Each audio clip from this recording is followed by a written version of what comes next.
Welcome to Free Conference. Please enter your access code or PIN followed by the pound sign.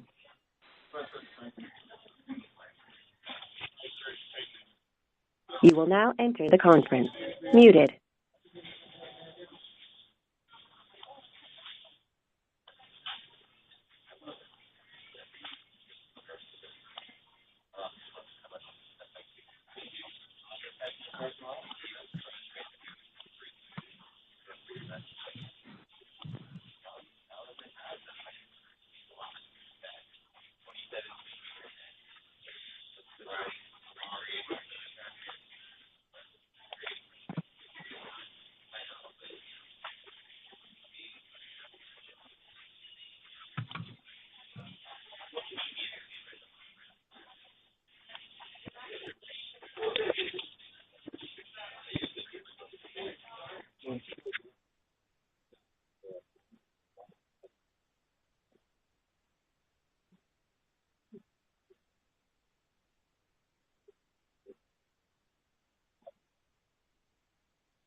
Hello all, this is John from Connecticut. I'm letting you all know that Levi's going to be a little late this evening, and we have Frank here, but he seems to be having mic problems. So we'll wait a little bit longer and see what happens. I might start filling in otherwise. All right.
Hello all, we're still waiting for Levi and see if Frank can work out his mic problems. So hang in there.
Very well. Good evening, people, everyone. This is John from Connecticut. I'm just going to start in here with greetings from PAC. Peoples, that is everyone in America. Awareness, political and constitutional understanding, and coalition, lawful nationals working together. The People's Awareness Coalition discerns that vigilance and an understanding of the law are paramount to the preservation of liberty. As a result, the coalition commits to increasing Americans' awareness of the designed legal fraud perpetrated against them and their countries, and resolves to instruct people of America in the appropriate historical facts and law. The ultimate goal of the coalition is to reestablish the American Union's lawful republican governmental system as set forth by the organic Constitution. Coalition members are therefore patriotically motivated in the support of liberty and firmly believe that wars and rebellions are the two most destructive diseases of society. Hence, the coalition resolves to accomplish its goals in a political and peaceful manner. So what's the problem? In order to experience less anxiety about a complex or troubling subject, it is important to better understand that subject. This is why we are here, to gain powerful knowledge that will help us to work together to correct fundamental problems. How many of you would like to better understand why things are the way they are? Why does it seem like they, T-H-E-Y, obviously, just make up the rules as they go?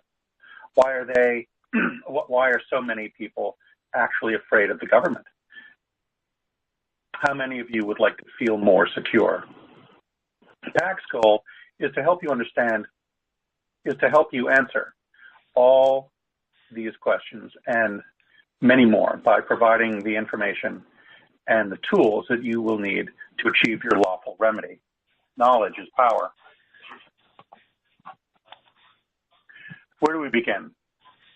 First, we need to begin by becoming familiar with some important terms and concepts. We will explore how they fit together to see the picture more clearly. The list of important items covered here includes status, citizen, power, the order of nature, rights, and privileges.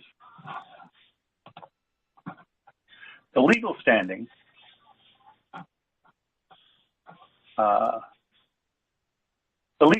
of or position of a person as determined by his membership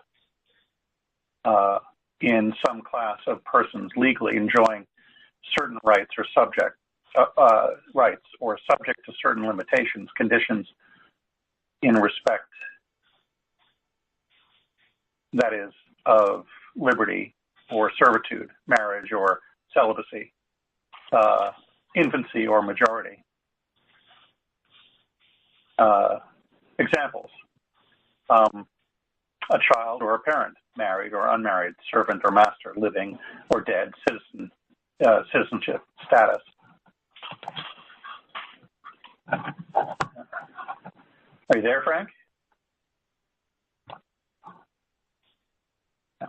All right. Sorry. Continuing.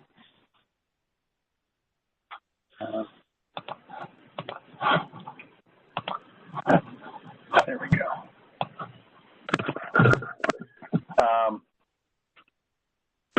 The citizen, a person who owes allegiance to a government and is protected by it. That's a definition from Merriam-Webster's dictionary. Government of the people, by the people, and for the people. Abraham Lincoln. It is our belief that the citizen bears some responsibility for the actions of its government. After all, they are part of what constitutes the government. By their contributions and acquiescences, they empower the systems that they form. Taking this principle into account, we have determined that evoking the inherent right to remove oneself from an objectionable system is the single most effective way of disempowering it.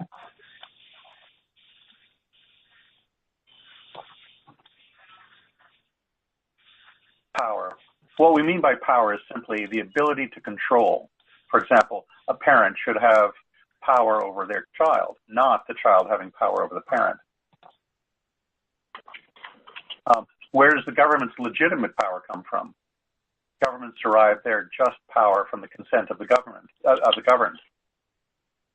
Simply put, legitimate power comes from your consent. Much like the food chain, power forms a system. That system is called the order of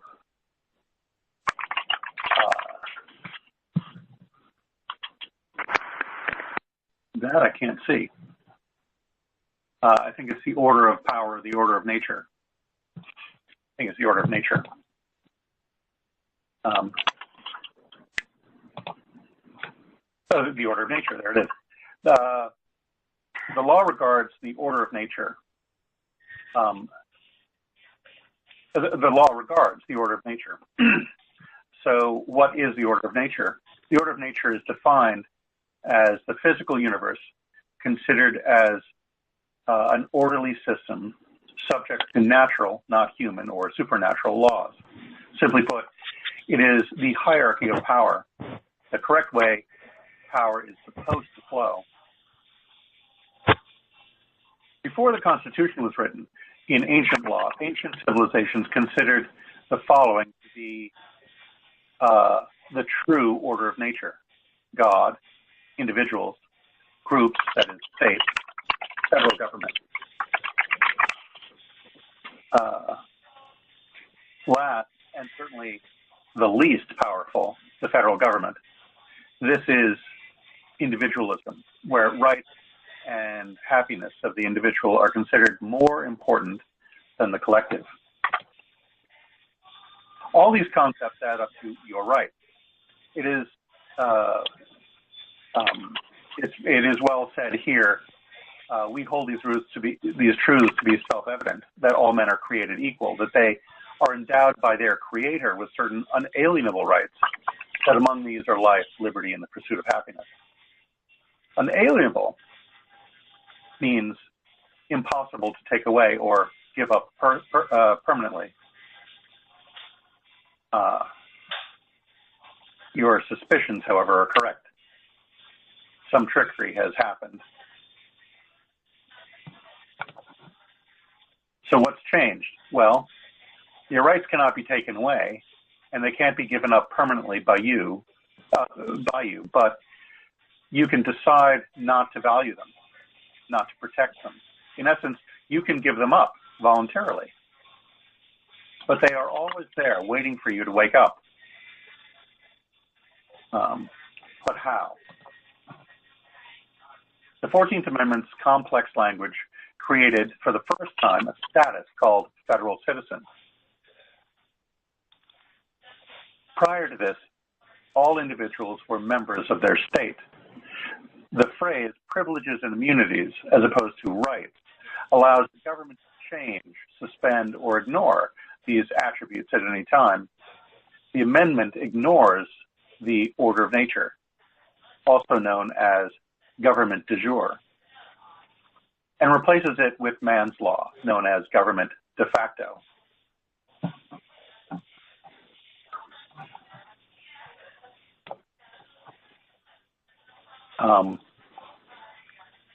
The new order is the federal government and the groups, states, and organizations under it, and then individuals. This is called collectivism, where the group is always considered more important than the happiness and the well-being of the individual.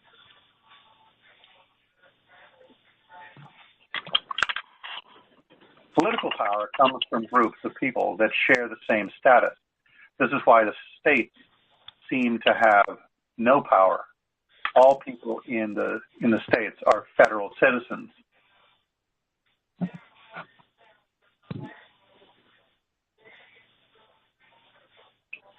state national versus federal citizen.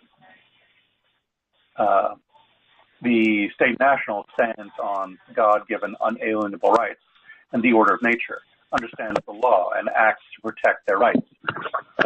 Versus the federal citizen stands on government-granted privileges and hopes they are not taken away, changed, or suspended for arbitrary reasons. Often does not understand the law and therefore is at the mercy of the system.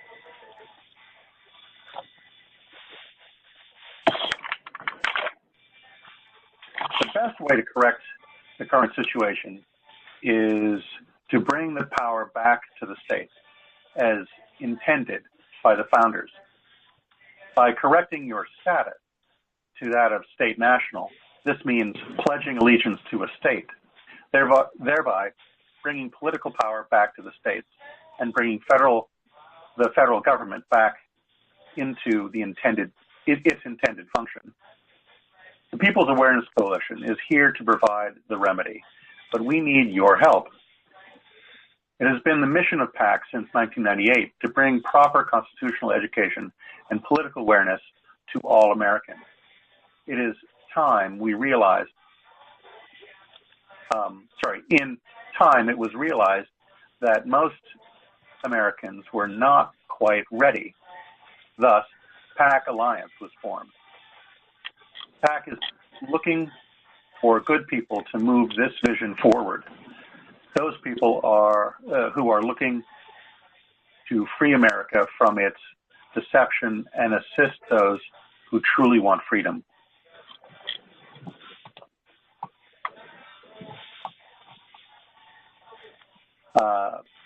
PAC has released a lot of information that can be found at pacandlaw.us in the form of white papers. You can start your educational journey there with the assistance and consultation of PAC members at our Facebook group, the official PAC Alliance. Even if you're not in a position to change your status, you can assist those who are.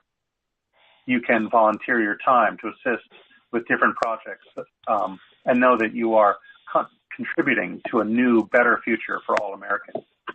If you're ready to learn more, you can access the best information on this subject by getting a copy of the Red Amendment at theredamendment.net. Thanks for listening.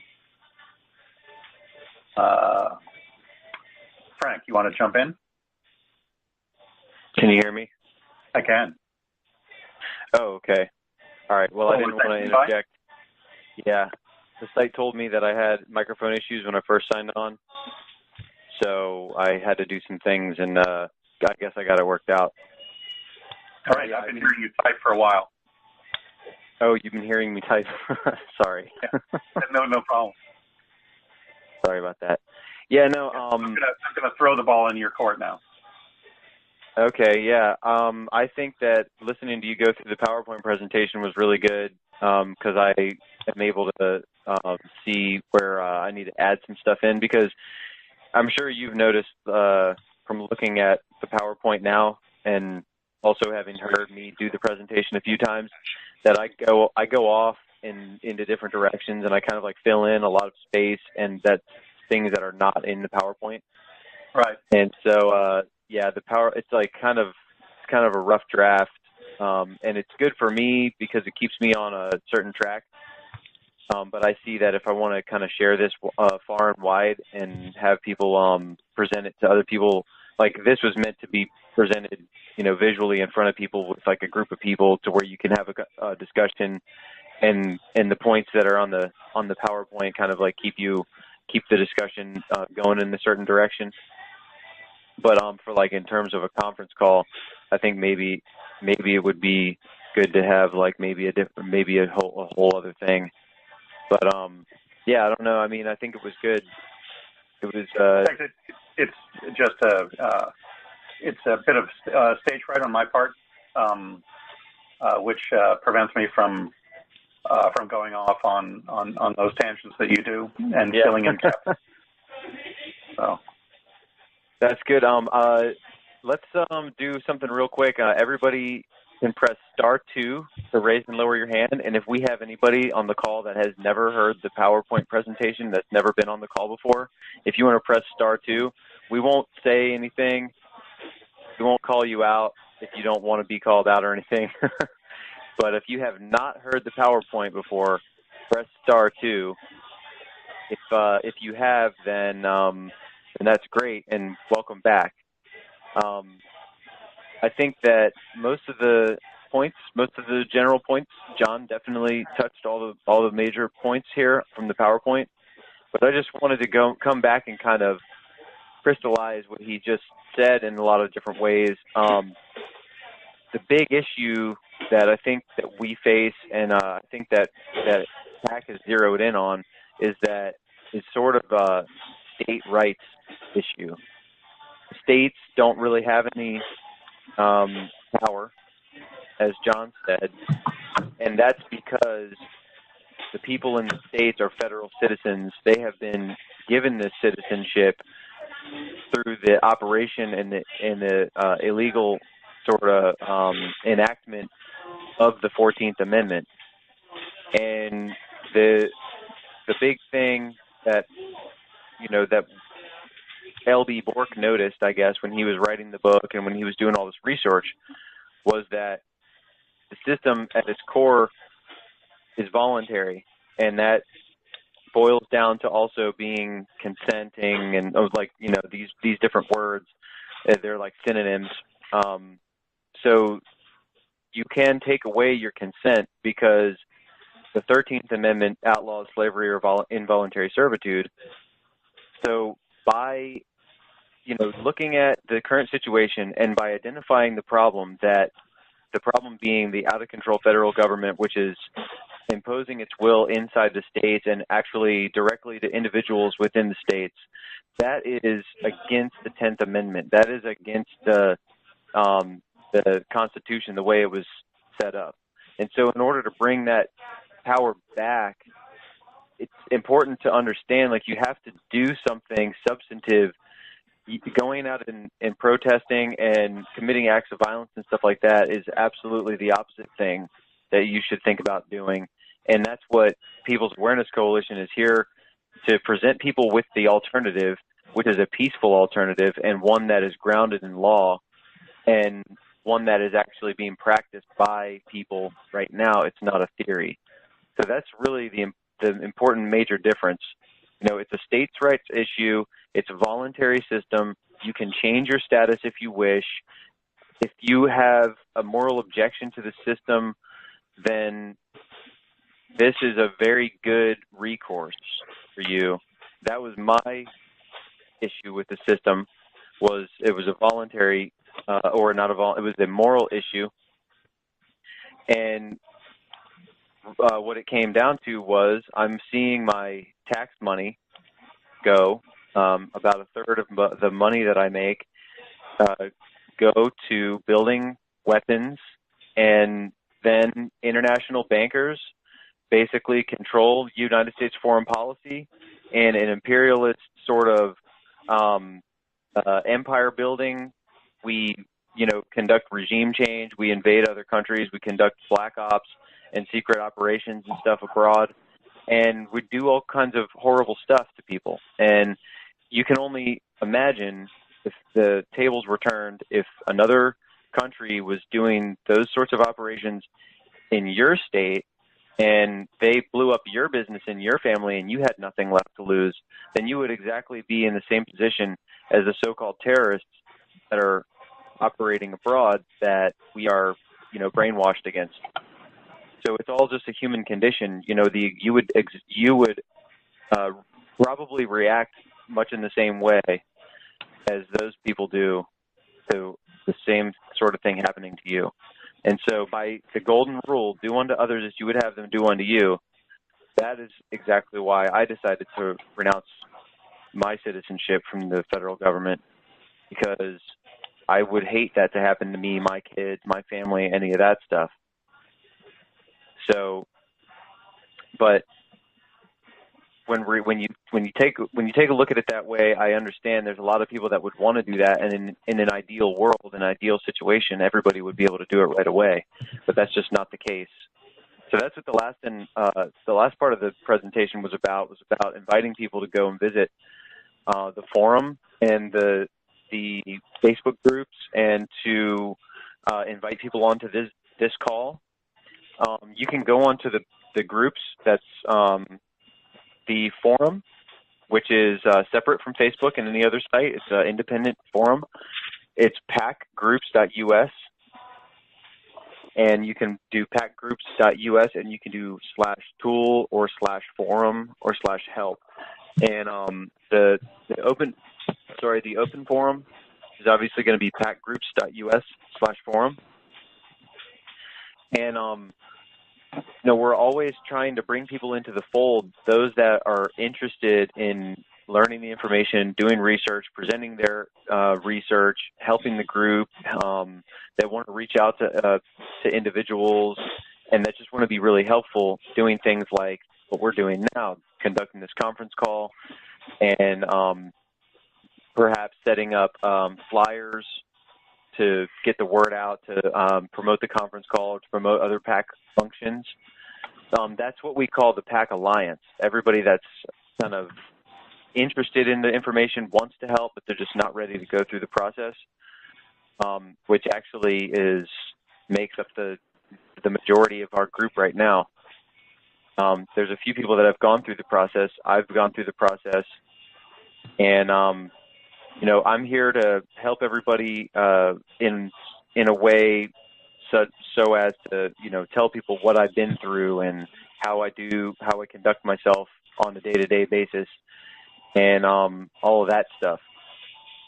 So that's kind of content and information that will be available to people that get on the forums, people that are active among the group, and all that stuff. Obviously, this is just an introductory call, so we're here to take questions and comments, stuff like that, and perhaps have discussions about current events or things like that. Maybe look at things through the scope of a state national. So if anybody has questions, pertaining to current events or different things like that, and you want to kind of hear a perspective from the People's Awareness Coalition perspective, then you can press *2 at any time to raise your hand. You can press *2 again to lower your hand, and we can, engage any sort of conversation or comment or something. So feel free anytime to press that *2. But yeah, I don't know. What do you think, John? How's everything been going on your end? Well,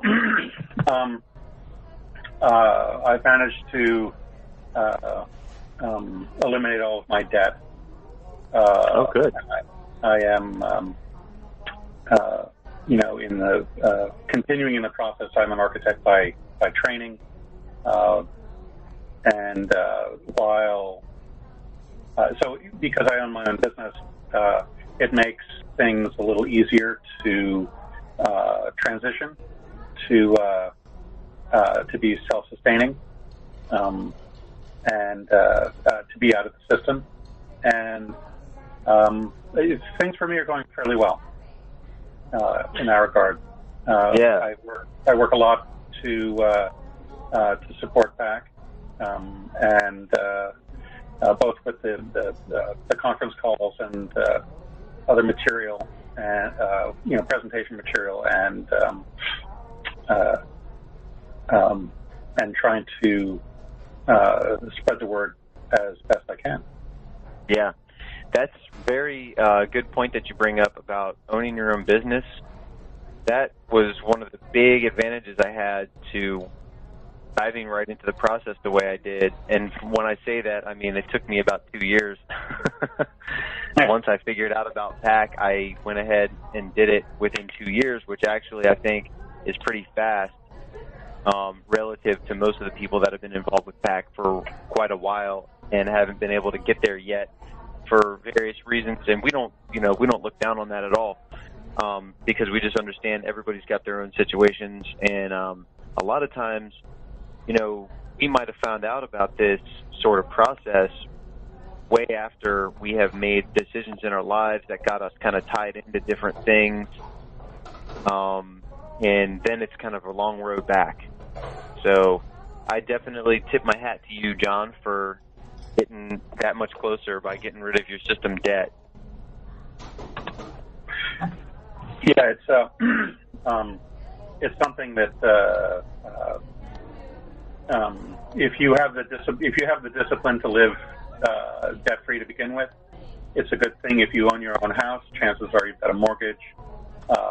So working through those things can be a very trying issue. Though I hear stories about it all the time. People who know that it's just the right thing to do to live debt free are doing it, and with very modest means, paying off their mortgages and putting themselves in a position where they can be much more self-sustaining. Yeah, when I was growing up, I had a bad experience from a bank because I started working really young. I got a job when I was 14, and that was all just my choice. I got permission from school to leave school early. I was good enough in school, I guess, to do that. And I got permission from my parents, got the job, all that stuff. Well, one time I got a paycheck, and I put it in my bank, and then I went about spending my money. That was the best part of working. And then I think it was about 10 or 12 days after I had put the check in the bank, I realized that I had like a pile of overdraft fees. They were sending me all these overdraft fees because something happened with the bank account of the person that gave me my check, and then suddenly that money wasn't there, and they just took it all back. And I was like, what the hell is this? Why would you allow me to spend this money, and then if it wasn't actually there, and then you're going to charge me more, And so ever since then, I was like, screw this whole thing, this entire bank thing, I don't ever want to use banks again ever in my life. And I was like 15 or 16 when that happened. So I was kind of inoculated very, very young with like a very deep distrust from banks. And so then I just never got a credit card, never got any of that stuff. I've never had debt in my life. And so that was another thing that really was, huge for me to take that first step. Now, I'm married. My wife has a mortgage. She was able to get that mortgage before I was married to her. Her and her mother bought the house that I live in now, which I pay the mortgage on it, but it's her debt. So I guess, you could say she's kind of like my straw man. She has a bank account and stuff, and so there's ways to conduct yourself without having use a straw man, without having to do that stuff. We know Earl. I don't know if he's on the call tonight, but he's done an incredible job figuring out the banking system, at least up and around where he is. He's also done an incredible job as far as reaching out to his local law enforcement and stuff, and just being very much acting in good faith to them and telling them all the stuff that he was planning on doing with regard to the driver's license and things. And things are going all right for him, and that he's a shining example of a good state national doing due diligence, as probably Frank put there in the chat box. And that's what we're all about. We're about acting above board, putting everything on the table, acting in good faith. We're not trying to pull hijinks. I think a lot of the time, a sovereign citizen, so-called sovereign citizen, gets pulled over or something. They're trying to educate the cop on the side of the road. It's the very last thing you want to try and do, because you're going to be eating gravel in about 15 seconds if you try to do that. If you, on the other hand, you go out of your way to reach out to them and you say, hey, this is something, this is what I'm doing, then they're not blindsided by you on the side of the road in the randomest time. And, then another thing, too, that these guys do, they make the big mistake of wanting to, have a big argument and start citing case law and stuff there sitting on the side of the road. And it's just ridiculous, and it makes groups like what we're trying to do, it shines bad on us because, to the public at large, they'll probably put us in a similar category. People that dissent, I guess, maybe from the government. But that's not what it's like at all with us. We want to be well above board and give notification and act in good faith is what it's called. Acting in bad faith is when somebody wakes up one day and they say, look, I hate this government. I'm not going to pay taxes anymore. And they just decide not to pay taxes anymore. And they decide not to renew their license, and they decide to take their plates off their car and put a piece of paper on there that says not for hire or something like that. That's acting in bad faith. It's like if a bank decided to just change the rate that they charge you without saying anything. They could get in trouble for that. Unfortunately, they don't very often, and that actually has happened to us a couple of times, but we called them out on it, and they made things right.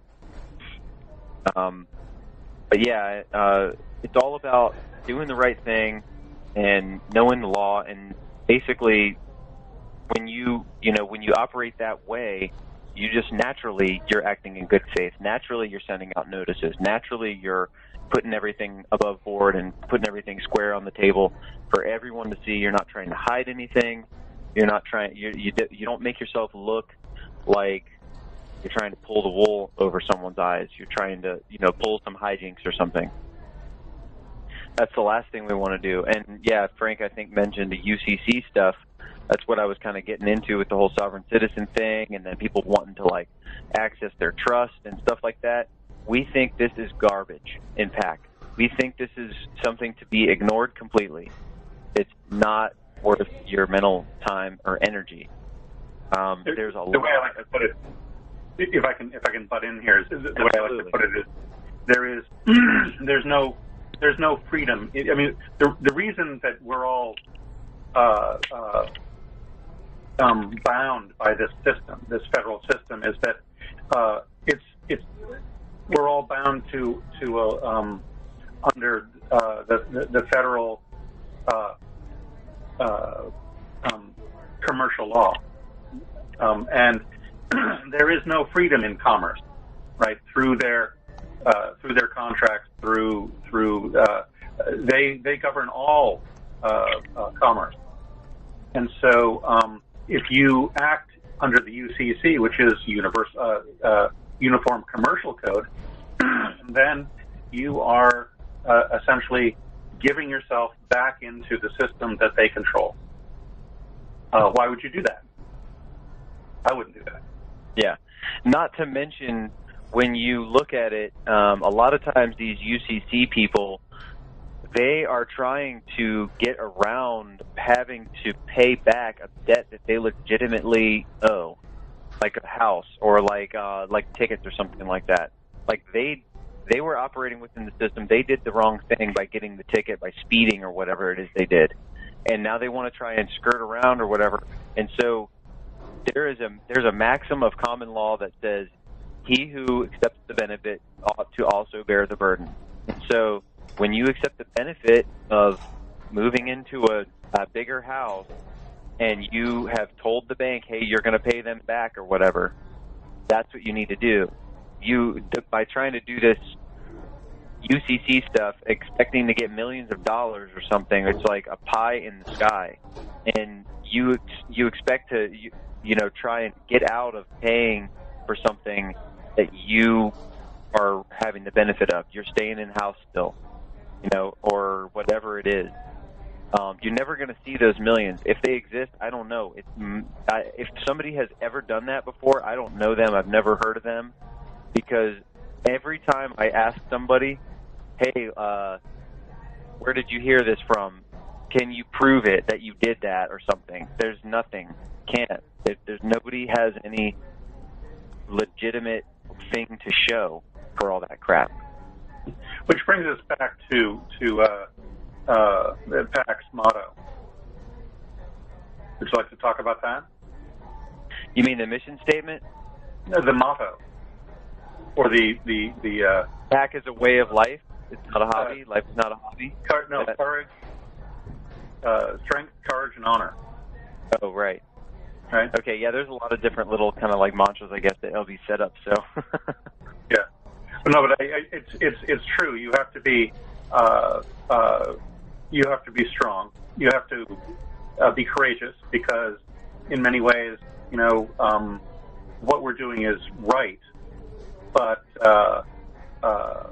there are people who are going to claim that it's not, and or try to challenge us, and we have to be honorable. And in fact, we are not only, it's knowledge, courage, and honor. Okay, that works for me too. Well, knowledge is power, so that translates into strength. So there you go. There you go.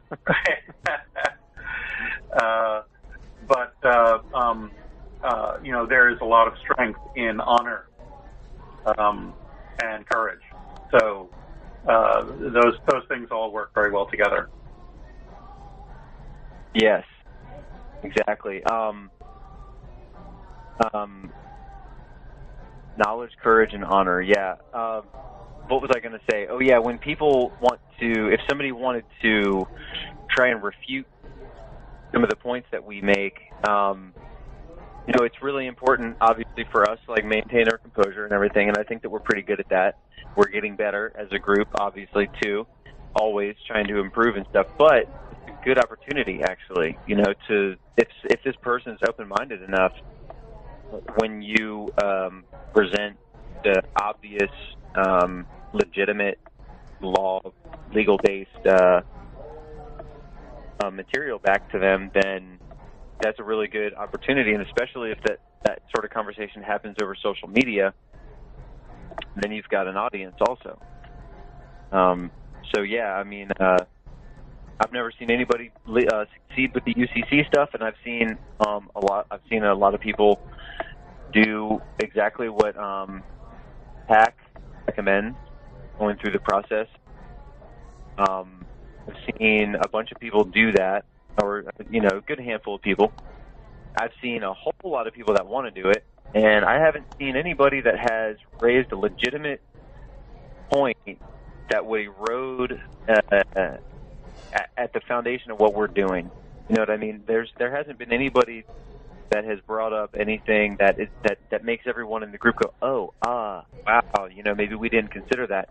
It just, I think that LB did a really great job with his research all those years ago when he was writing that book. And so now we're, we use the Red Amendment as our, kind of as a guide. It's like the beginning of the rabbit hole. When you start to read the Red Amendment, there's a ton of different directions that you could go off of that, and other books that you could pick up and start to read that are actually noted in the Red Amendment. And so, it's a long journey. And like I said before, when John asked me about PAC's motto, one of the many mottos, I guess, is life is not a hobby. PAC is a way of life, and life is not a hobby. So what it comes down to is, when you start on this journey, you kind of, you want to start to transition away from some of your old habits and stuff, because you're going to, you need to realize that the life that you've worked yourself into, and the sort of habits that you've gotten yourself into, some of those things might need to go away. And you'll be better for it in the end. It's always hard. Changes are always tough. But we're a group like this, to give moral support and to help each other, is just what a lot of people need. Making changes all by yourself when you don't know anybody else that's interested in the same material or wants to do the same thing, and that's like next to impossible. I know I'd struggle with it. But yeah, does anybody have any questions or comments? You can press *2 at any time. Anybody want to say anything on any of the topics that we've raised or anything? No? I guess, is Frank not able to talk with us this time? 262 is Jason, I believe. Oh, okay.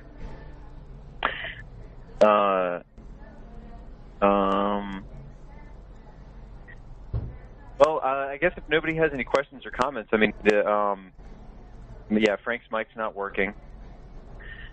John, did you have any other sorts of topics you wanted to bring up while we're all here? Well, yeah, I guess the kind of the ladder of education that PAC provides. That it starts off with the book, The Red Amendment, and as a self-study guide initially. And if you when you buy the book, there's you have the opportunity to access the Level 1 forum, which provides all kinds of extra resources, so that you have a fuller context for the material that's provided in the book. And then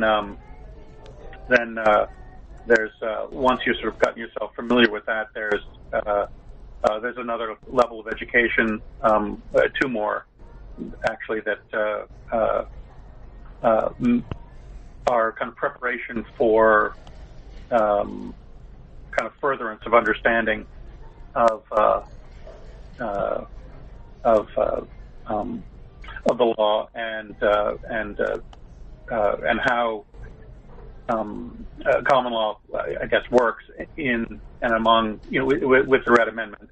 And then at last is the and I guess that's what I mean to say. It's all preparation for the final stage, which is actual expatriation or status correction.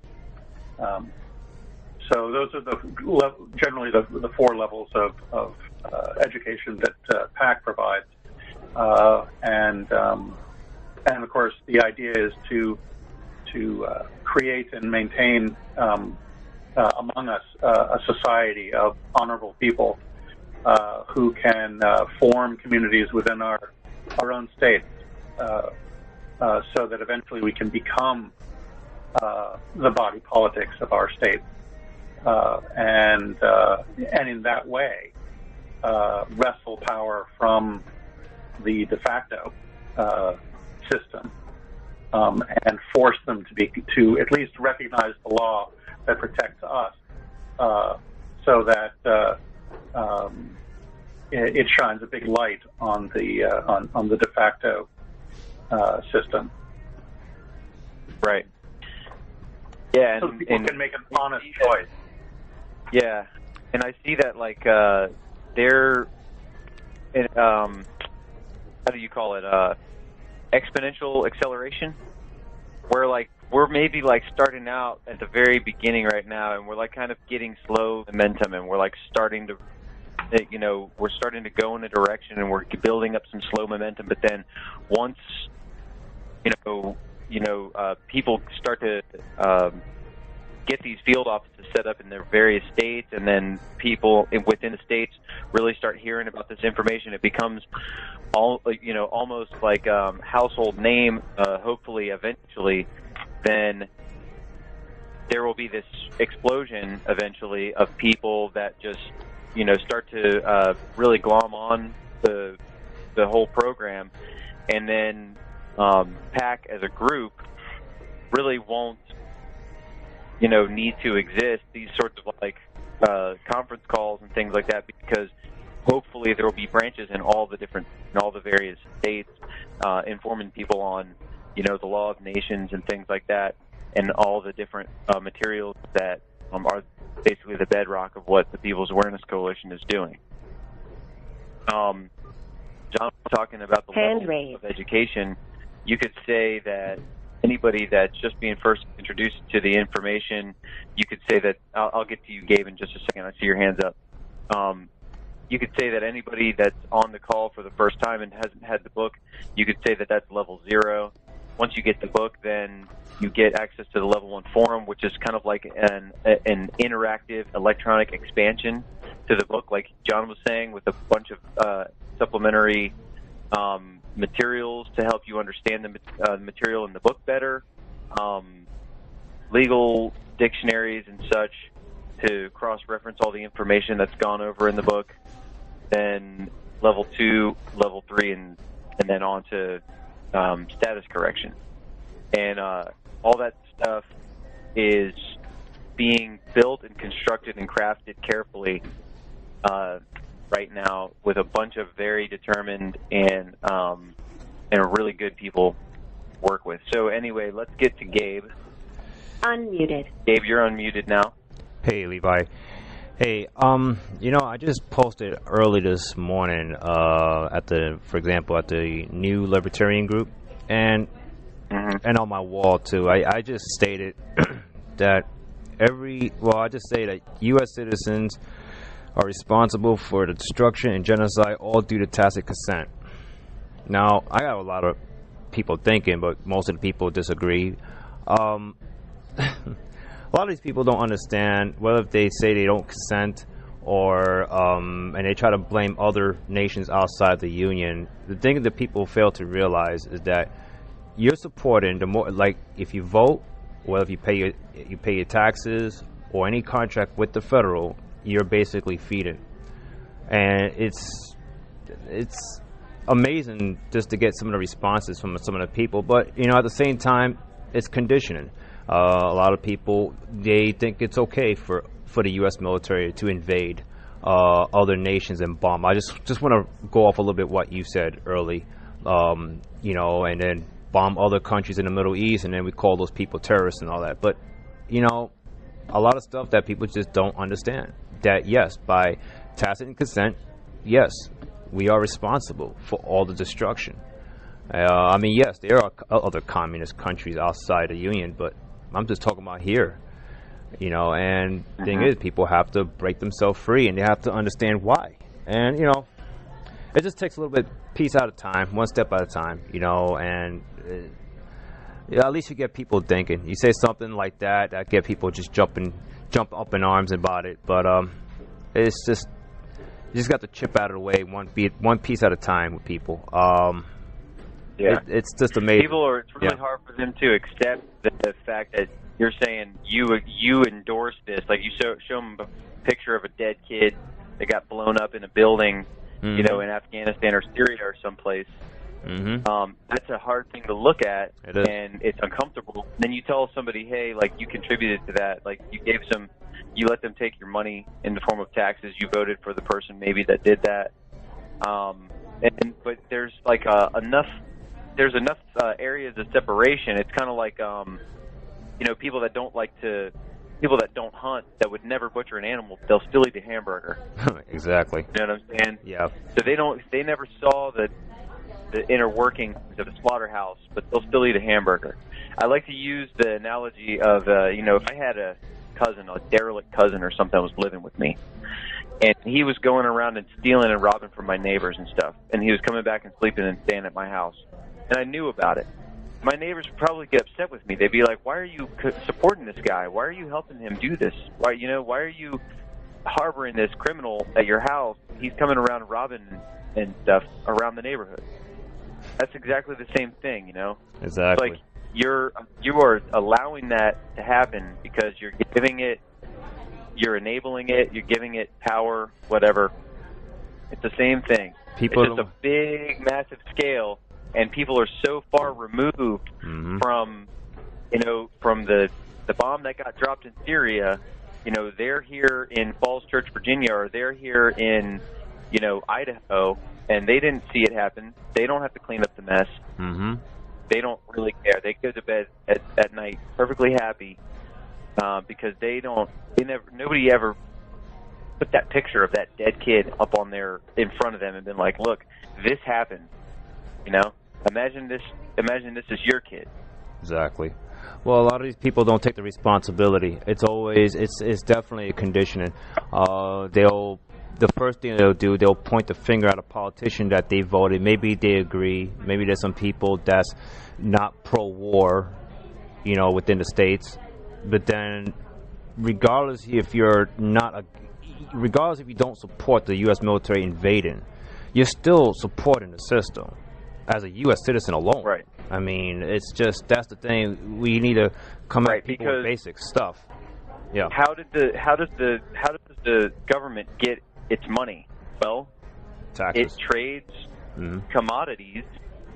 It trades its commodities, its people, right? Mm-hmm.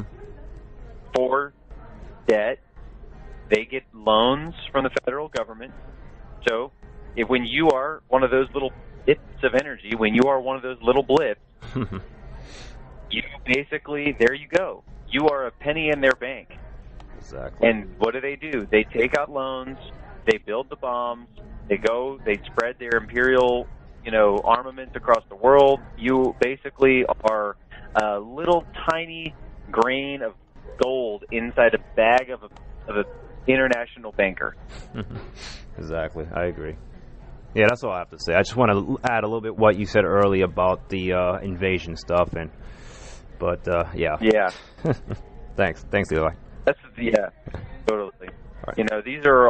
This is the way. I think that most people that are in the People's Awareness Coalition, I think most of the people kind of view our situation through that moral lens. That any sort of participation puts that red mark on you. It's just like a gang, in town that's extorting people for money and everything. If you give them the money and you don't get together with all the other store owners and you say, look, we got to do something about this gang that's extorting money from everybody. What are we going to do? Everybody's just giving them money and they're not talking to each other. All the store owners are not talking to each other. They're paying the extortion fee, and then what happens? The fees go up. Your neighbor's store gets burned down and they say, hey, he must not have paid his fire insurance, right? That is exactly what we're dealing with. It's a legitimate, they've legitimized themselves, I guess you could say. It's not legitimate, but they've legalized their theft. They've legalized their extortion. They've made it all legal. It's not lawful, though. So there is a difference between the two things. If anybody has any questions, comments, concerns, or anything that they would like to say, you can press *2 anytime. But if that doesn't happen, then I will say that this conference call was a good conference call. And I hope that you all had a great day, and I hope that you all will have a good week, and that I hope that you all will come back next week, and you'll invite some more people, and maybe you'll invite some people that don't agree. Maybe we can have a friendly discussion about it. I'm a pretty nice guy. I'm not going to mute anybody. I'm not going to talk over anybody. And if you want to bring somebody onto the call that you think might really benefit from hearing from this, then we would love to have you. So, on that note, I'm going to go ahead and say good night and God bless all of you, and have a good week, and I will see you next time. Your line has been disconnected by the moderator.